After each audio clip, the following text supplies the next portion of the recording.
بسم اللہ الرحمن الرحیم۔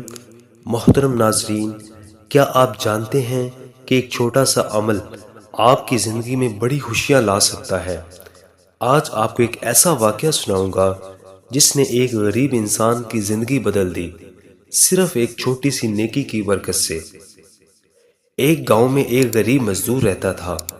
اس کے گھر میں اکثر فاقے رہتے، مگر اس کا دل بڑا تھا۔ ایک دن وہ مسجد کے باہر بیٹھا سوچ رہا تھا کہ آج بچوں کو کیا کھلاؤں۔ اچانک ایک فقیر نے آ کر کہا، اللہ کے نام پر کچھ دے دو۔ مزدور کی جیب میں صرف 1 روپیہ تھا۔ اس نے سوچا، یہ روپیہ اگر میں رکھوں گا تو ایک وقت کی روٹی بھی نہیں بنے گی، لیکن اگر اللہ کے نام پر دے دوں تو شاید پوری زندگی بدل جائے۔ اس نے وہ روپیہ فقیر کے ہاتھ میں رکھ دیا۔ فقیر نے دعا دی، اللہ تیرا رزق وسیع کرے اور تیرے بچوں کو خوشیاں دے۔ مزدور مسکرا کر گھر آ گیا۔ اگلے ہی دن اچانک اس کے پرانے دوست نے اسے فون کیا اور کہا، یار میرے ساتھ کام پر چلو، مزدوری اچھی ملے گی۔ بس اس دن سے مزدور کی قسمت بدل گئی۔ کام بڑھتا گیا، رزق دن بہ دن کھلتا گیا اور پھر وہ ہر جمعے کو صدقہ دینے لگا۔ ایک دن اس نے اپنے بیٹے سے کہا، بیٹا صدقہ کبھی چھوٹنے نہ دینا، کیونکہ اللہ تعالیٰ فرماتا ہے صدقہ بلاؤں کو ٹالتا ہے اور رزق میں برکت دیتا ہے۔ صدقہ بڑا ہو یا چھوٹا، نیت بڑی ہونی چاہیے۔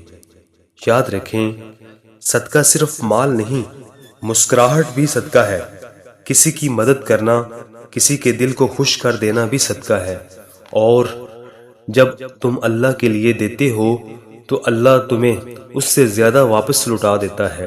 اگر زندگی میں مشکلات آئیں، رزق تنگ لگے یا دل بے سکون ہو تو صدقہ دینا شروع کر دیں، کیونکہ صدقہ زندگی بدل دیتا ہے، دلوں کو روشن کر دیتا ہے اور قسمت کو خوبصورت بنا دیتا ہے۔ اور ناظرین، سب سے بڑی بات، صدقہ دینے سے انسان صحت والی لمبی زندگی پاتا ہے، جو کہ یہ بہت بڑی نعمت ہے۔ دیکھا آپ نے، ایک چھوٹی سی نیکی کتنی بڑی نعمت لے کر آئی، کس طرح اللہ کی برکت کا ذریعہ بن گئی۔ صدقہ دینے سے نہ صرف دوسروں کی زندگی روشن ہوتی ہے، بلکہ آپ کی زندگی میں بھی خوشیاں اور سکون آتا ہے۔ یاد رکھیں، چھوٹے چھوٹے اعمال جو دل سے کیے جائیں اللہ کے نزدیک بہت بڑے ہوتے ہیں۔ آج سے اپنے دل کو دوسروں کی مدد کے لیے کھولیں، کیونکہ نیکی کی ہر کرن آپ کی زندگی میں روشنی بکھیر سکتی ہے۔ صدقہ اور نیکی کی طاقت کو کبھی کم نہ سمجھیں، کیونکہ یہی راستہ ہے حقیقی خوشی اور اللہ کی رضا کا۔ اللہ پاک سے دعا ہے کہ اس پر عمل کرنے اور دوسروں تک پہنچانے کی توفیق عطا فرمائے۔ اگر آپ کو یہ ویڈیو اچھی لگی ہو تو ویڈیو کو لائک اور چینل کو سبسکرائب ضرور کر دیجئے، تاکہ آپ بھی اس نیکی کے سفر میں شامل ہو سکیں۔ جزاک اللہ۔